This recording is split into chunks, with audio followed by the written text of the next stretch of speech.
कि मेरे नबी ने अपने मानने वालों को ये पैगाम दे दिया है, ए मेरे उम्मतियों सुनो, तेरा नबी मुर्दा नहीं है, तेरा नबी तो वो है जो नबियों की इमामत कर रहा है। सुभान अल्लाह, वाह वाह, अल्लाह अकबर, वाह।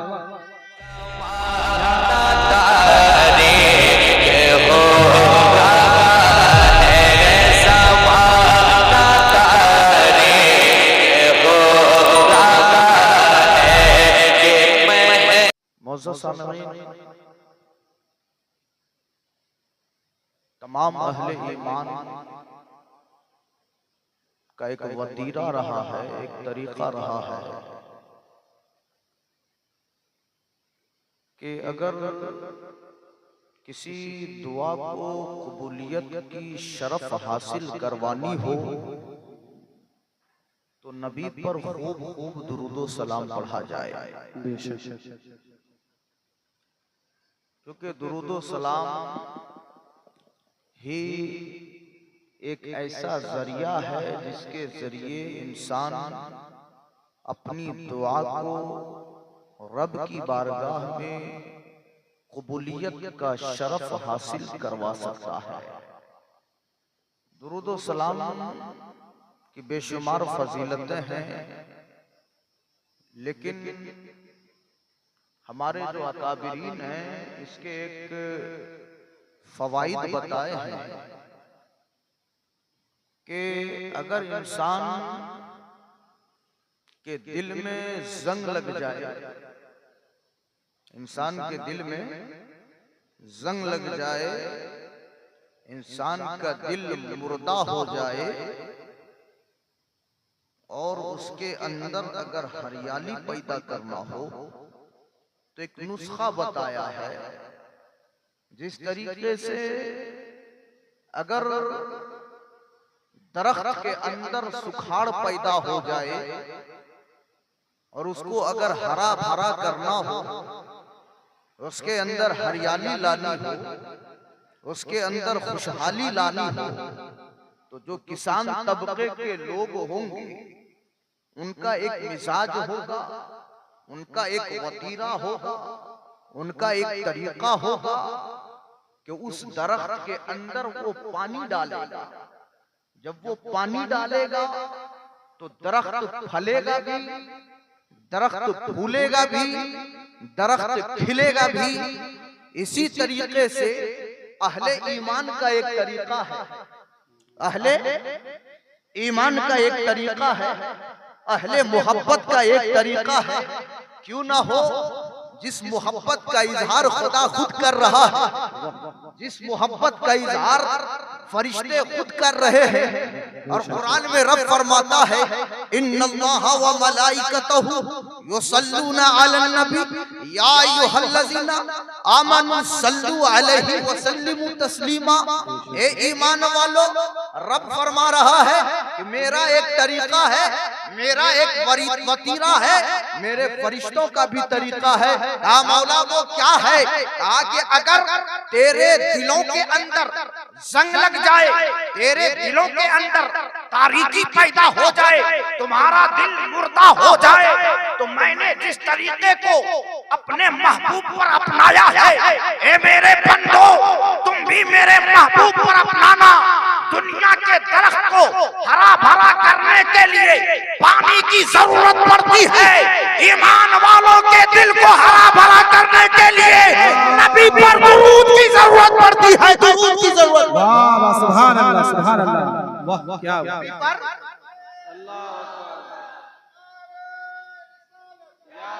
अल्लाह, नबी पर दुरूद की जरूरत पड़ती है।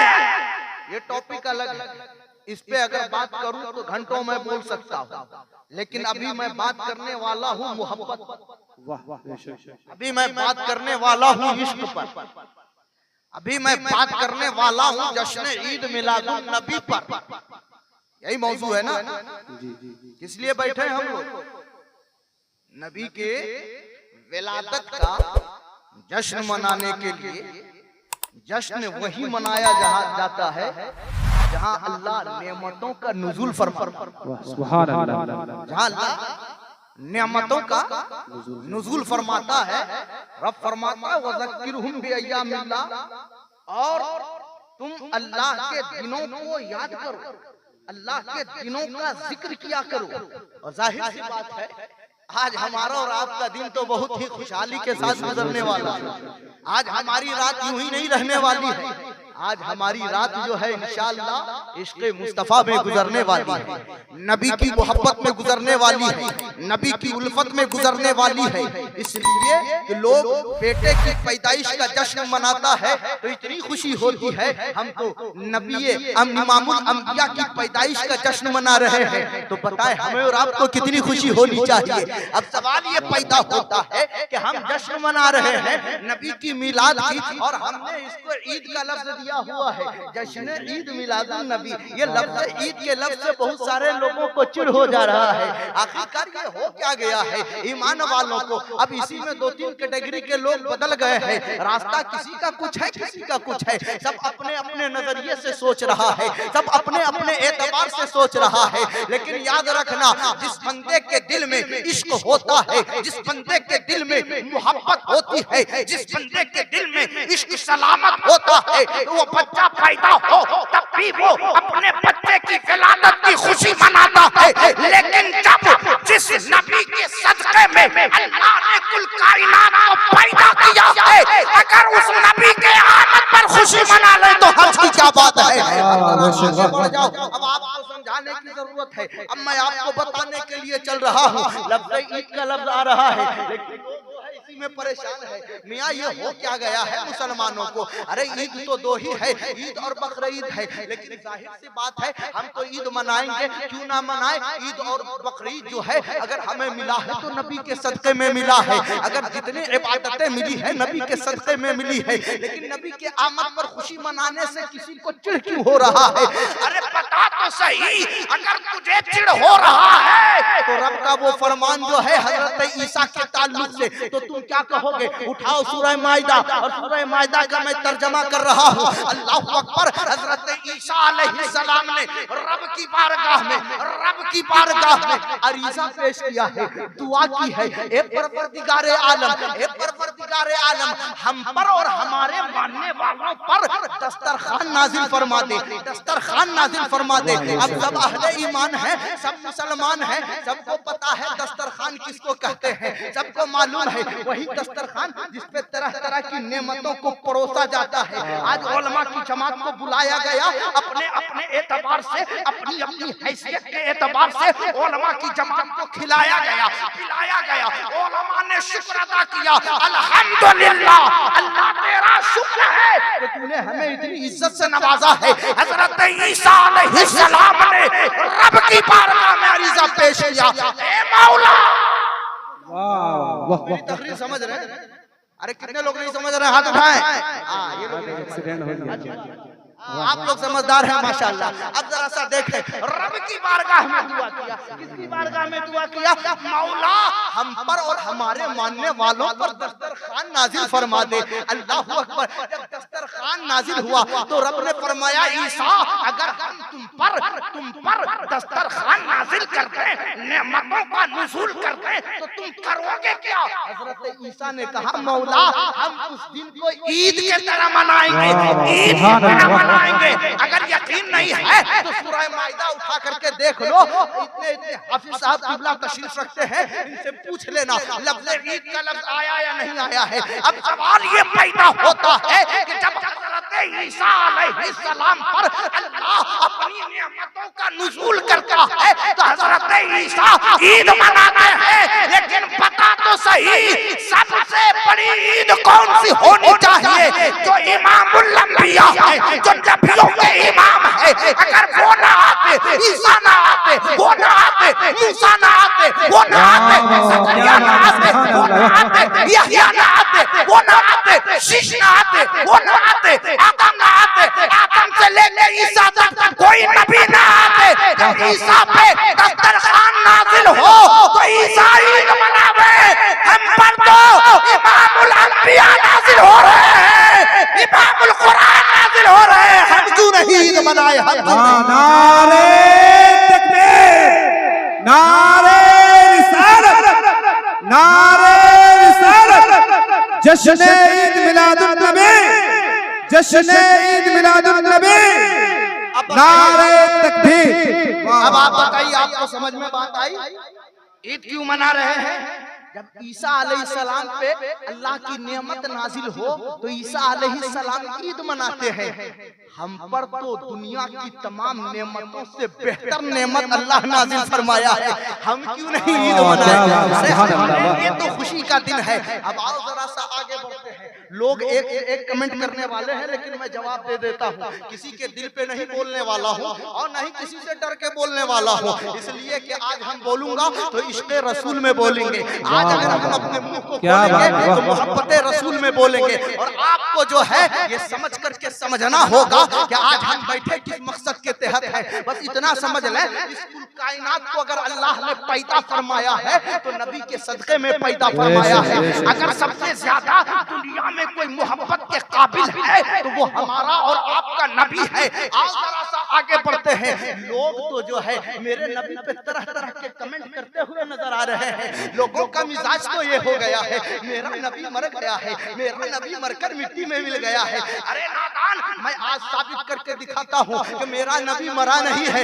मेरा नबी जिंदा है। इसलिए तो इमामुल कलाम इमाम अहमद रजा ने फरमाया, तू जिंदा है वल्लाह, तू जिंदा है वल्लाह, मेरे चश्मे आलम से छुप जाने वाले। पैदा होता है कि आखिरकार इमामुल कलाम ने, इमाम अहमद रजा खान ने इस जुमले को, इस शेर को क्यों कहा? तो सुनो, मदीना मुनव्वरा में हुजूर तशरीफ ले गए, हज़रत इमाम अहमद रजा तशरीफ ले गए हैं और ख्वाहिश ये हुई कि नबी का दीदार हो जाए ताकि मेरा बेड़ा पार हो जाए, हमारा दीदार हो, हमारी ईद हो और हमारे लिए ईद हो जाए। अल्लाह अकबर, ये हज़रत इमाम अहमद रजा है, इमाम अहमद रजा है। जब ये बातें हुई, दिल में तमन्ना ये हुई कि नबी का दीदार करना है, नबी को देखना है। लेकिन जाहिर सी बात है, तमन्ना पे तमन्ना हो रही है, दिल में आरज़ू है, लेकिन नबी का दीदार नहीं हो पा रहा है। अल्लाह अकबर, जब नबी का दीदार नहीं हो पा रहा है तो आला हजरत रहमतुल्लाह अलैह ने अपनी जबान से ये शेर कहा,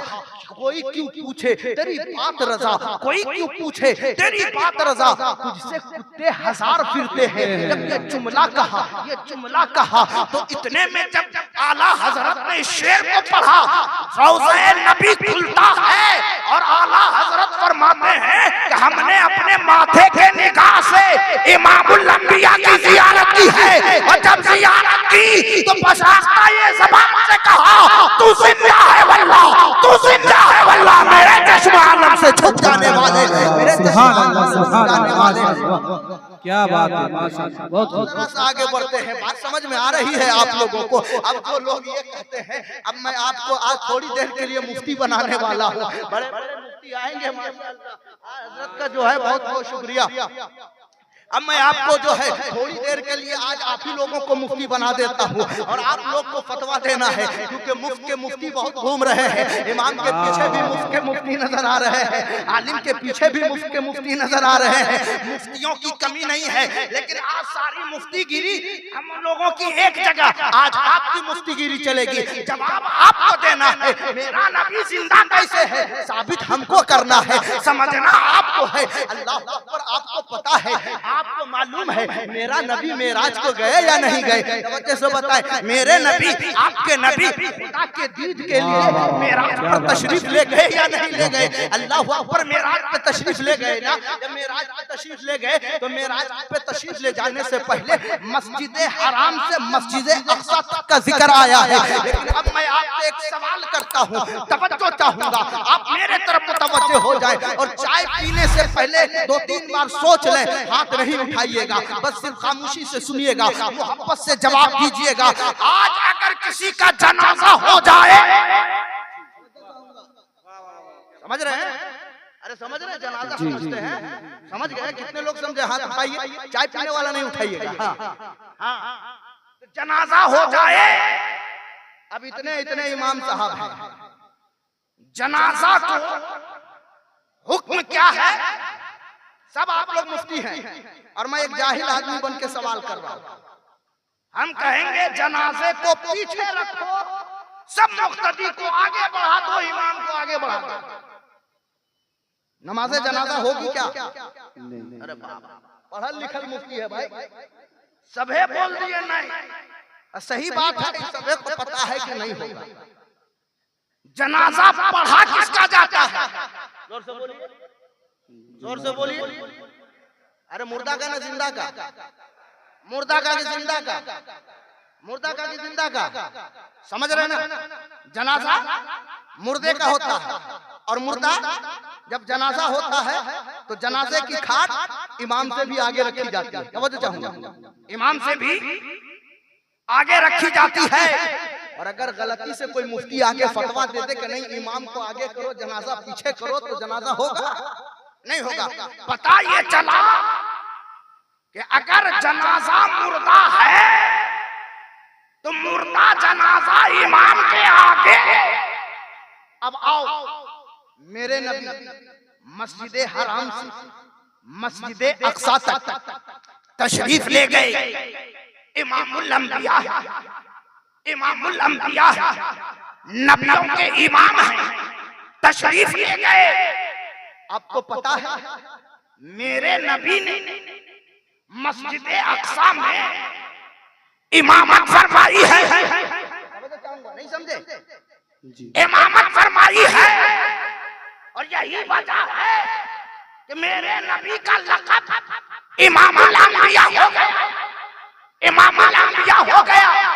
मेरा नबी मस्जिद अक्सा में जो इमामत की थी वो नबियों की इमामत की थी। हजरत ईसा भी मुक़्तदी, वाह वाह वाह, क्या बात है। हजरत मूसा भी मुक़्तदी, हजरत शीश भी मुक़्तदी, हजरत ज़करिया भी मुक़्तदी, हजरत आदम भी मुक़्तदी। सवाल ये पैदा होता है, ये जितने नबी आए थे हमारे नबी से पहले आए या नबी के बाद आए हैं? पहले आए, पहले आए। तो जब पहले आए तो पहले, जब पहले आए तो पहले इंतकाल किए, और जब पहले इंतकाल किए तो मुर्दा होना चाहिए, वो जिंदा कैसे? वाह क्या बात है, वो जिंदा कैसे? सवाल ये पैदा होता है कि मेरे नबी ने अपने मानने वालों को ये पैगाम दे दिया है, ए मेरे उम्मतियों सुनो, तेरा नबी मुर्दा नहीं है, तेरा नबी तो वो है जो नबियों की इमामत कर रहा है। सुभान अल्लाह, वाह वाह, अल्लाह अकबर, वाह या रसूल अल्लाह, जिंदाबाद या रसूल, या रसूल। अब बताएं, अब आप बताएं, आपको बात समझ में आई? मेरा नबी मस्जिद अक्सा में जाकर के इमामत फरमा रहे हैं, तो जाहिर सी बात है जिंदा है तभी तो इमामत फरमा रहे हैं। अगर हजरत ईसा मुर्दा होते तो उनका जनाजा आगे होता, न कि इमामुल अंबिया के पीछे नमाज पढ़ते। इमाम के पीछे अगर कोई नमाज पढ़े तो समझ लो जिंदा है, और इमाम के आगे अगर किसी की नमाज पढ़ाई जाए तो समझ लो मुर्दा। बात समझ में आ गई? अब बताएं मेरा नबी जिंदा है या नहीं है? कितने लोग मानते हैं जिंदा? हाथ उठाएं। माशाल्लाह, सब लोग जिंदा मानते हैं। अब किसी को एतराज भूले भटके से हो जाए तो भुतेरे किताब हम रखे हुए हैं, जितना किताब देखिएगा सब किताब खोल के दिखा देंगे। अब तकरीर करने आए हैं तो बस समझना समझाना मेरा काम है। अब झारखंडी बाबा आए हैं तो वो हंसा खिला के जाएंगे, लेकिन हम हंसाने वाले नहीं हैं, हम दिलों में चोट दे के जाने वाले हैं। अब बेकार डिमांडेड मौलवी है, टेंशन नहीं लीजिए। मौलाना अब्दुल रशीद साहब, अरे डिमांड किया है क्या? नहीं ना? हाँ, तो बस ये समझ लीजिए कि आज जो तकरीर हो रही है बगैर डिमांडेड मौलाना की तकरीर हो रही है। अब समझना आपको है और झेलना भी आपको है। अब आओ जरा आगे बढ़ जाते हैं। रब फरमाता है कुल इन कुंतुम तुहिब्बुनल्लाह फत्तबिऊनी युहिब्बुकुमुल्लाह। ए महबूब आप फरमा दीजिए, ए महबूब आप फरमा दीजिए। मौला क्या फरमा दें, क्या फरमा दें? ए महबूब फरमा दीजिए फत्तबिऊनी, ए मेरे उम्मतियों सुनो, तुम मेरी इत्तिबा करो, मेरी पैरवी करो, मेरी बात मानो, मैं जो कहूँ उस पर अमल करो, जो तुझ पर शरीयत का हुक्म लागू करो उस पर तुम अमल करो। काफिर जब ये हुक्म हो गया, कहा फत्तबिऊनी युहब्बुकुमुल्लाह, ए महबूब जब आपकी उम्मती आपकी बात मानने लगेंगे, अहले सिर्फ दुआ चाहिए, आपकी बात मानने लगेंगे तो युहब्बुकुमुल्लाह, आपका रब आपकी उम्मती से मोहब्बत फरमाने लगेगा, मोहब्बत फरमाने लगेगा। अब सब लोग मोहब्बत वाले हैं ना, सबके दिल में इश्क का चिराग जल रहा है ना, जवानों का तो अलग से जलता है, हमको पता है। हाँ हाँ, मुस्कुरा के बोल दीजिए सुभान अल्लाह। लेकिन आज जो इश्क का चिराग जलाएंगे, आज किसी दुनियादार के लिए नहीं, दोनों आलम के सरकार के लिए इश्क का चिराग जलाएंगे। बात समझ में आ रही है नहीं आ रही?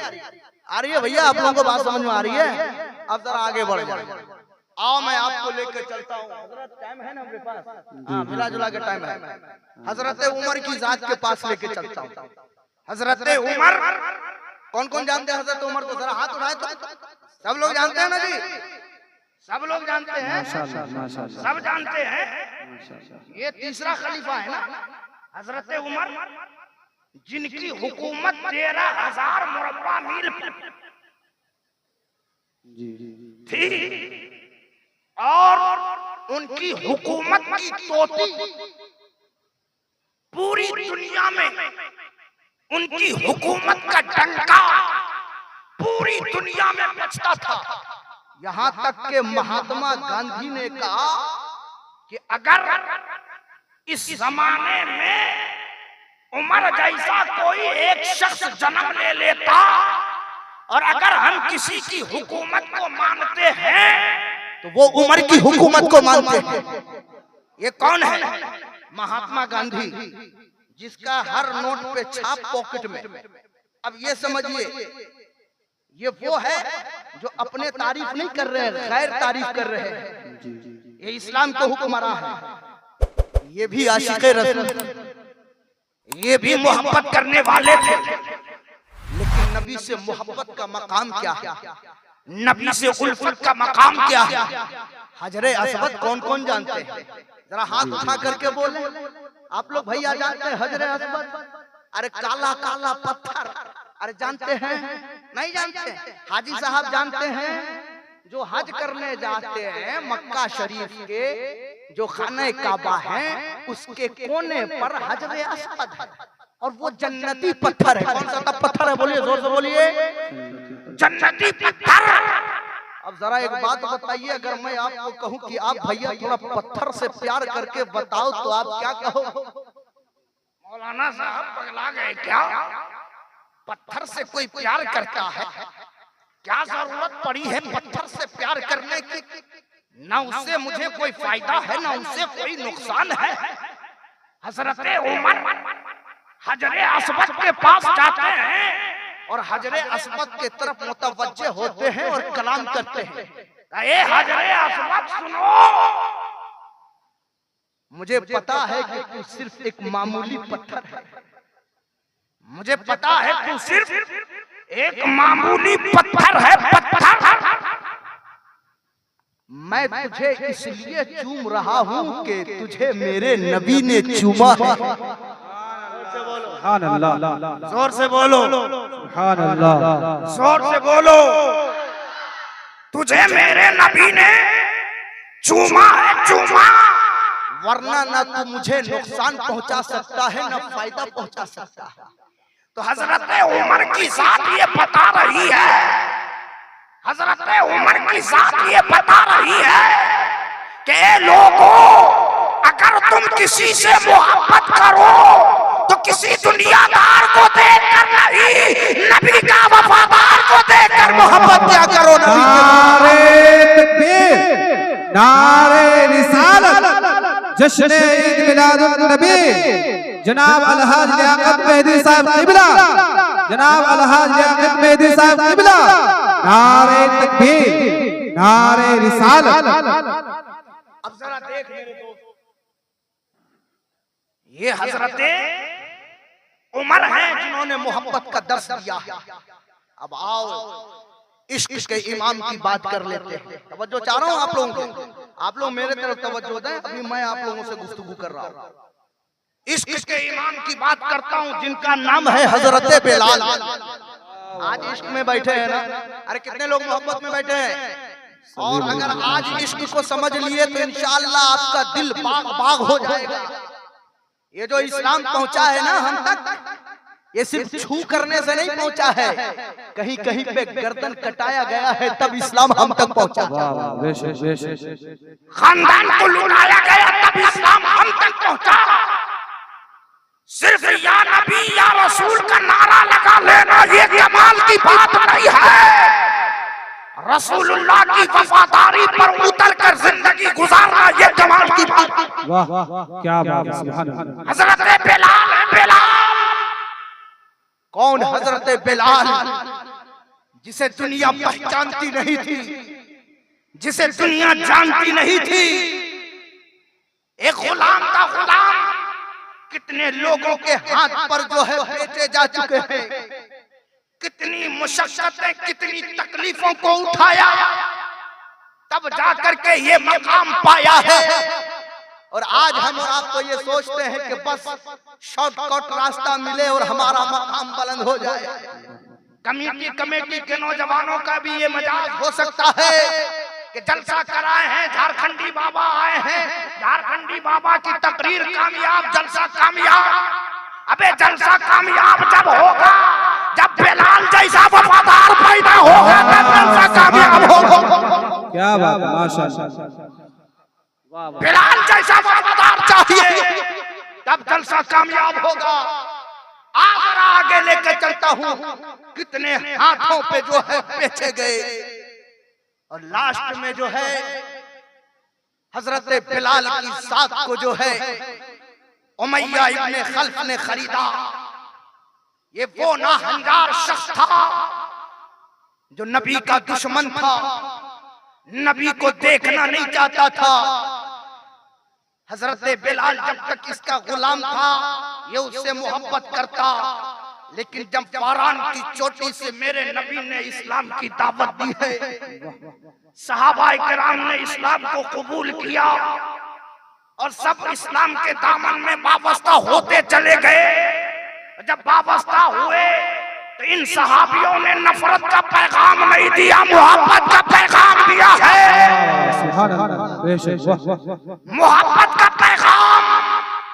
और इधर दुश्मनाने इस्लाम का जो दिल है वो इस्लाम की नफरत में इतना जलने लगा, इतना जलने लगा कि वो इरादा ये कर लिया कि जो इमामुल अंबिया है उसके वजूद को खत्म कर देंगे, उनके मानने वालों के वजूद को खत्म कर देंगे।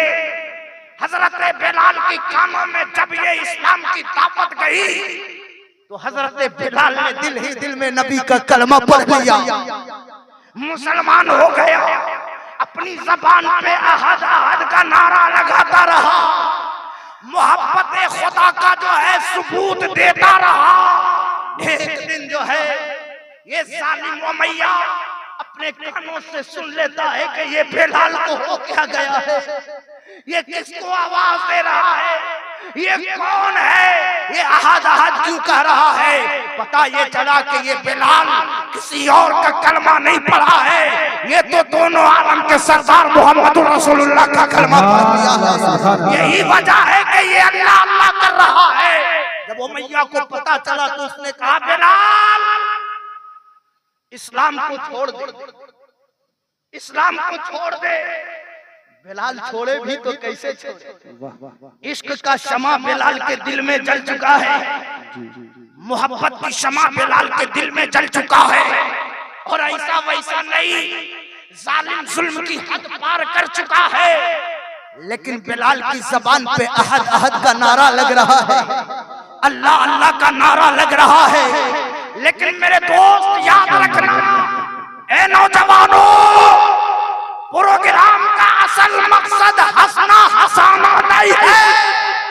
प्रोग्राम का असल मकसद तो ये है कि दिल में अगर इस्लाम जिंदा नहीं है तो उस दिन को इस्लाम के नाम पे जिंदा कर दिया जाए। वाह वाह क्या बात, माशाअल्लाह। ये मकसद होना चाहिए।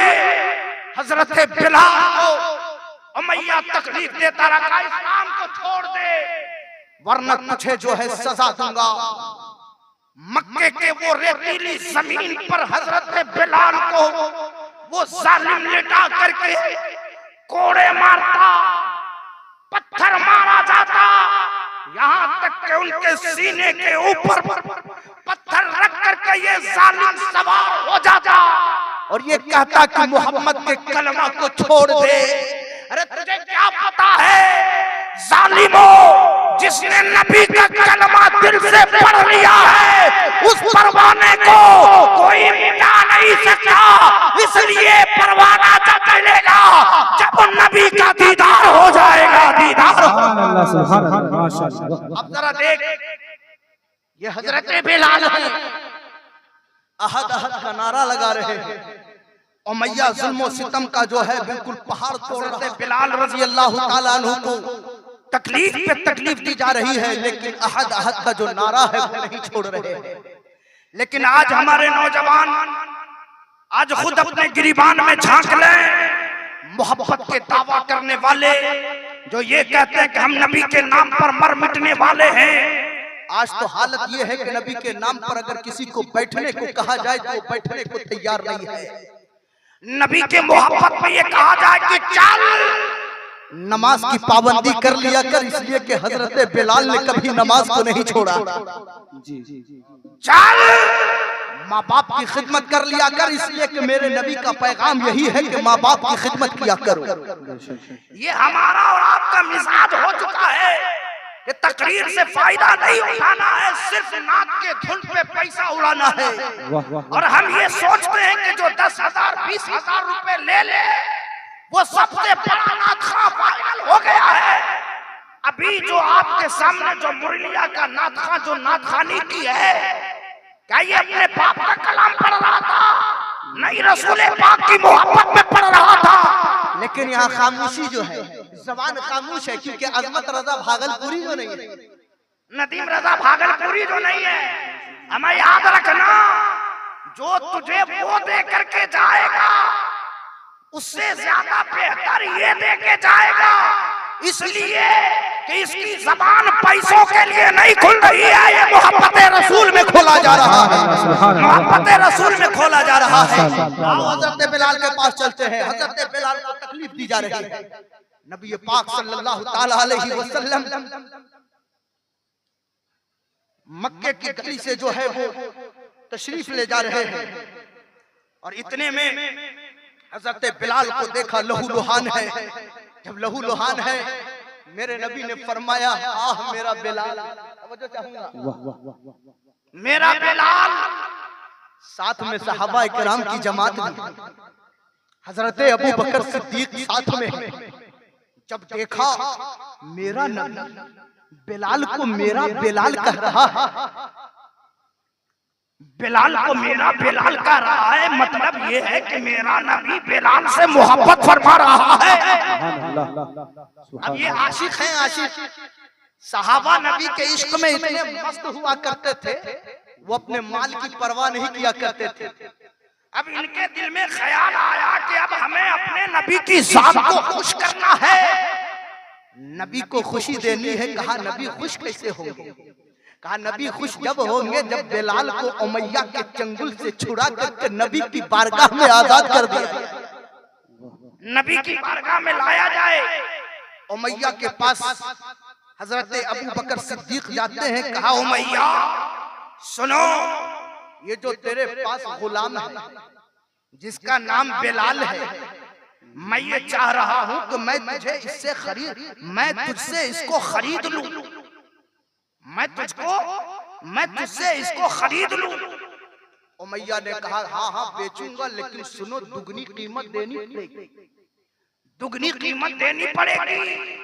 हजरत अबू बकर सिद्दीक ने ये नहीं देखा कि बिलाल का रंग काला है, बिलाल के होंठ मोटे हैं, बिलाल का चेहरा काला है, ये नहीं देखा। देखा ये कि मेरा नबी बिलाल से मोहब्बत फरमा रहा है, मेरा नबी बिलाल से मोहब्बत फरमा रहा है। बिलाल से मोहब्बत मेरा नबी फरमा रहा है, तो बिलाल को इस जालिम के चंगुल से छुड़ाना मेरा काम है। हजरत अबू बकर सिद्दीक ने उसको दुगना माल दिया और देने के बाद बिलाल को आजाद कराया। वो काफिर बोल उठा, अबू बकर तूने जो आज सौदा किया है, आज तूने बहुत महंगा सौदा कर लिया है। अबू बकर ने कहा मेरा नाम अबू बकर सिद्दीक है, हमने आज तक कभी घाटे का सौदा किया ही नहीं। मैंने जो आज सौदा किया है ये फायदे का सौदा हो, इसलिए कि इसे किसी और ने पसंद नहीं किया है। इसे पसंद करने वाली सात आमना का लाल है, जिनका नाम मोहम्मदुर रसूलुल्लाह है। मोहम्मदुर रसूलुल्लाह घाटे का सौदा नहीं। बिलाल को लेकर जाया गया, बिलाल को लेकर के जाया गया नबी की बारगाह में। मेरे नबी ने बिलाल को कबूल किया और आजाद फरमा दिया। जब आजाद फरमाया तो सुने, ये इश्क का जो तोती बोलता है ना, आज हर नौजवान के दिल में इश्क रसूल होना चाहिए, मोहब्बत रसूल होना चाहिए। बिलाल की तकलीफ को अगर अपने जिस्म पर आप जो है महसूस कर लें तो आपके रोंगटे खड़े हो जाएंगे। लेकिन देखो, जब बंदा इश्क करता है तो वो भले हबशा का काला कलूटा बिलाल हो, लेकिन जब इश्क का शम्मा रोशन होता है तो अल्लाहू अकबर, जब मक्का फतह होता है तो मेरा नबी बिलाल को कहता है, ए बिलाल, ए बिलाल, तूने मेरे लिए मार खाई है, तूने मेरे लिए मुशक्कतें झेली है, तूने मेरे लिए तकलीफें झेली है। और सहाबा थे उन्हें भी कहते थे, लेकिन बिलाल का नाम लिया गया। बिलाल, काबे के छत पे चढ़ जा और अजान दे। अल्लाहू अकबर। नुक्ते की बात कर रहा हूँ। हजरत बिलाल काबे के छत पर चढ़े, जब चढ़े दिल में ख्याल आया, या रसूल अल्लाह, जब मैं मदीना शरीफ में था, मैं अजान देता तो काबे के तरफ जो है रुख करके अजान दिया करता था, लेकिन या रसूल अल्लाह अब तो मैं काबे के छत पे हूँ, दाएं बाएं आगे पीछे सब तरफ एक मामला है। या रसूल अल्लाह, किधर मुंह करके अजान दूं, किधर चेहरा करके अजान दूं, किधर चेहरा करके अजान दूं। अल्लाहू अकबर। मेरे नबी ने फरमाया, ए बिलाल, इधर उधर करने की जरूरत नहीं है, तुम अजान दो, मेरे चेहरे की तरफ देखते हुए अजान दो। और यही वजह है तो आला हजरत ने फरमाया, हाजियो आओ शहनशाह का रोजा देखो। अरे काबा तो देख चुके हो, काबे का काबा देखो, काबे का। सुभान अल्लाह, माशाअल्लाह, क्या बात है। अल्लाहू अकबर, या रसूल अल्लाह। मेरे दोस्त याद रखना, ये वो आशिक हैं, एक हजरत खब्बाब है। अल्लाहू अकबर। मैं आपको बस ये 2 मिनट में बता दूं हजरत खब्बाब का इश्क का आलम क्या है। कुफ्फारे मक्का ने हजरत खब्बाब को जो है कैद किया, और कैद करने के बाद अल्लाहू अकबर, उनके जो हाथ को काटा गया, उनके जिस्म को छन्नी छन्नी किया गया, यहाँ तक के आंखों में जो है गरम सलाई करके दिया गया, जबान को काट दिया गया, उंगली के पोरे को नोचा गया। और नोचने के बाद कुफ्फारे मक्का ने कहा, खब्बाब, अगर तेरी जगह पे अगर मोहम्मद रसूलुल्लाह होता तो क्या ही अच्छा होता। हजरत खब्बाब को इतनी तकलीफ दी गई, इतनी मुशक्कतें हो गई, अभी जिसमें जान है बबांगे दुहल कह उठे, काए जालिमो, सुनो, अगर तू मेरी 1000 टुकड़े भी कर दे, मुझे जो है ये गवारा है, लेकिन अगर आमना के लाल मोहम्मद रसूलुल्लाह के पाँव में कांटा भी चुभे तो मुझे आशिक़ रसूल को गवारा नहीं है। अब जरा देख तो सही हमारा इश्क का क्या आलम है। तकलीफ नबी को हम दे रहे हैं अपनी जबान के जरिए, अपने कलाम के जरिए, अपने मुंह खोलने की वजह से गाली हमारी जबान पे है, शराब हम पी रहे हैं, जुआ हम खेल रहे हैं, माँ बाप को तकलीफ हम दे रहे हैं, लेकिन फिर भी आशिक़ रसूल कहला रहे हैं। अब जरा देख तो सही, हजरत बिलाल भी आशिक़ रसूल थे, हजरत खब्बाब भी आशिक़ रसूल थे, इश्क की इंतहा पे पहुंचे, अपनी जान की परवाह न किए, लेकिन तुम कैसे आशिक़ रसूल हो। मुअज्जिन 5 वक्त जो है नमाज के लिए कह रहा है, लेकिन एक नौजवान भी नमाज पढ़ना नहीं चाह रहा है। याद रखना, जश्न ईद मिलादुन नबी में सिर्फ झंडा लहरा लेना ये कमाल की बात नहीं है। की बारगाह में सजदा करके रब को राजी कर लेना। ये कमाल की बात सही है, कमाल की बात। नारे तकबीर, नारे रिसालत, मसलके आला हजरत उलमाए अहले सुन्नत, नारे तकबीर, नारे रिसालत। वाखु दवाना अल्हम्दुलिल्लाहि रब्बिल आलमीन। पढ़िए अस्तगफिरुल्लाह रब्बी मिन कुल्ली ज़ंबिन व अतूबु इलैह, ला इलाहा इल्लल्लाहु मुहम्मदुर रसूलुल्लाह।